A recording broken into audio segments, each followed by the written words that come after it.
Okay, let's continue. Number 17. A mall claims its daily visitors average 5,000.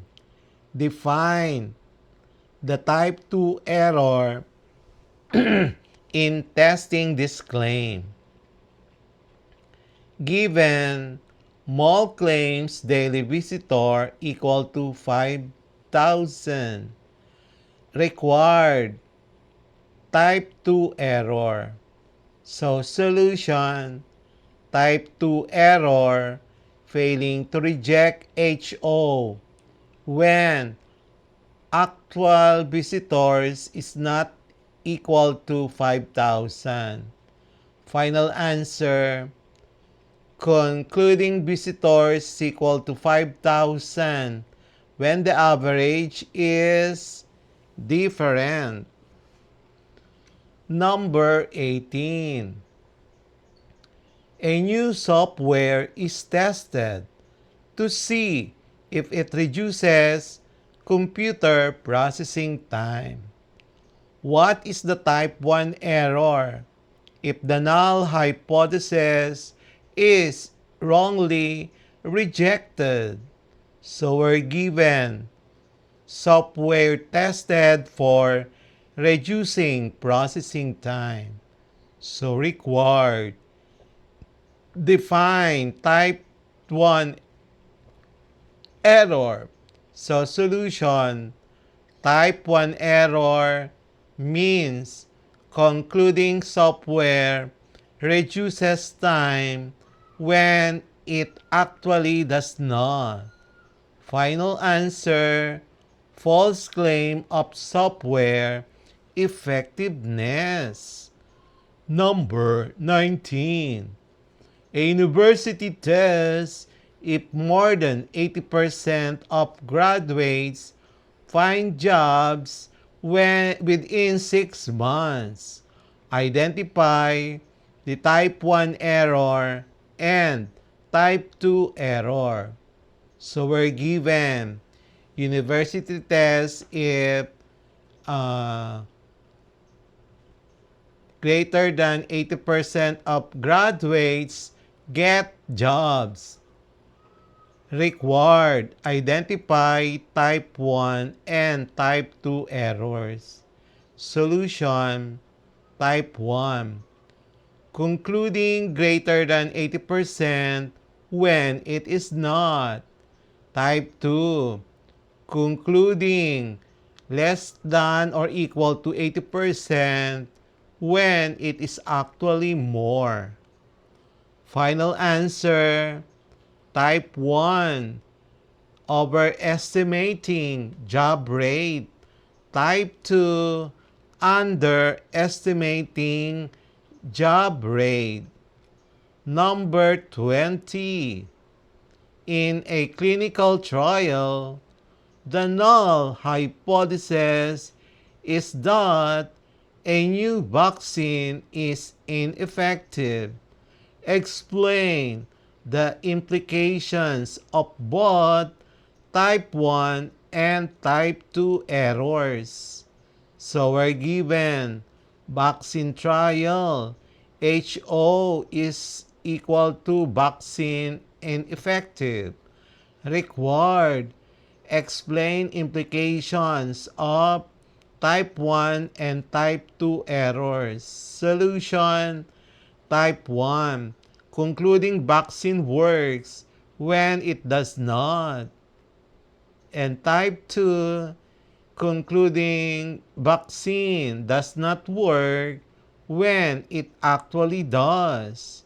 So final answer, type 1, false approval of vaccine. Type 2, missing a real effective vaccine. Let's proceed to the MCQ of our quarter 4, data and probability, lesson Roman numeral number 9, level of significance and types of errors in hypothesis testing. Number 1. A researcher sets alpha is equal to 0.05. What does this mean? Letter A. There is a 5% chance of making a type 2 error. Letter B. There is a 5% chance of making type 1 error. Letter C. The probability of correctly rejecting HO is 5%. Letter D. The probability of accepting HO is 95%. Number 2. If alpha is equal to 0.01, what does this signify about the hypothesis test? Letter A. The test is more lenient in rejecting HO. Letter B. The test is stricter in rejecting HO. Letter C. The chance of type 2 error is 1%. Letter D. The power of the test is 99%. Number 3. In hypothesis testing, a type 1 error occurs when a true null hypothesis is rejected. Letter B. A false null hypothesis is not rejected. Letter C. A false null hypothesis is rejected. Letter D. A true null hypothesis is not rejected. Number 3. A type 2 error occurs when A. A true null hypothesis is rejected. Letter B. A false null hypothesis is not rejected. Letter C. A false null hypothesis is rejected. Letter D. A true null hypothesis is accepted. Number 5. A company tests if its bulbs last 1,000 hours with alpha equal to 0.05. What does alpha equal to 0.05 mean? Letter A. 5% risk of rejecting a false HO. Letter B. 5% risk of rejecting a true HO. Letter C.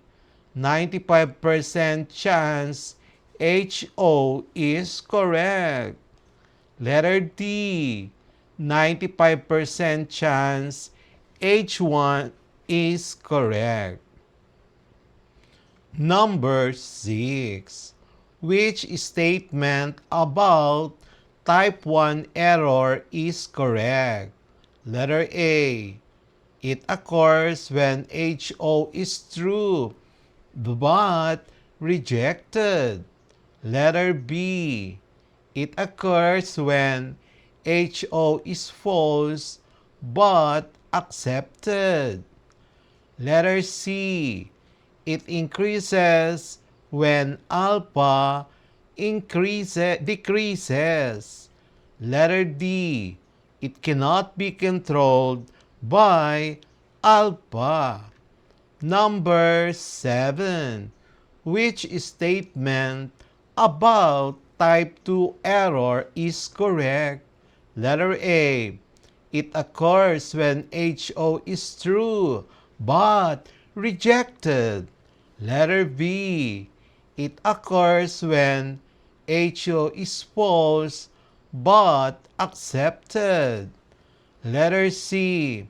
It decreases when sample size decreases. Letter D. It is the same as alpha. Number 8. If alpha is equal to 0.10, what does this mean? Letter A. There is a 10% chance of type 1 error. Letter B. There is a 10% chance of type 2 error. Letter C. The confidence level is 95%. Letter D. The power of the test is 10%. Number 9. If asterisk significance level alpha equal to 0.01 is often chosen in letter A. Routine business decisions. Letter B. Life and death medical testing. Letter C. Market research. Letter D. Classroom experiments. Number 10. If alpha is equal to 0.05, what is the corresponding confidence level? Letter A, 50%, B, 95%, C, 5%, D, 99%. Number 11. In a court trial, the null hypothesis is the accused is innocent. What is a type 1 error? Letter A. Convicting an innocent person. Letter B. Acquitting a guilty person. Letter C. Convicting a guilty person. Letter D. Acquitting an innocent person. Number 12. In the same trial, what is a type 2 error? Letter A. Convicting an innocent person. Letter B. Acquitting a guilty person. Letter C. Convicting a guilty person. Letter D. Acquitting an innocent person. Number 13. A researcher uses alpha equal to 0.01 instead of alpha equal to 0.05. This choice, letter A, increases the risk of type 1 error. Letter B, decreases the risk of type 1 error. Letter C, increases the probability of rejecting HO. Letter D, has no effect on type 1 error. Number 14. Which of the following reduces type 2 error? Letter A, lowering alpha. Letter B, increasing sample size. Letter C, using a smaller effect size. Letter D, reducing the test power. We will have the next part of quarter 4, data and probability, lesson Roman numeral number 9.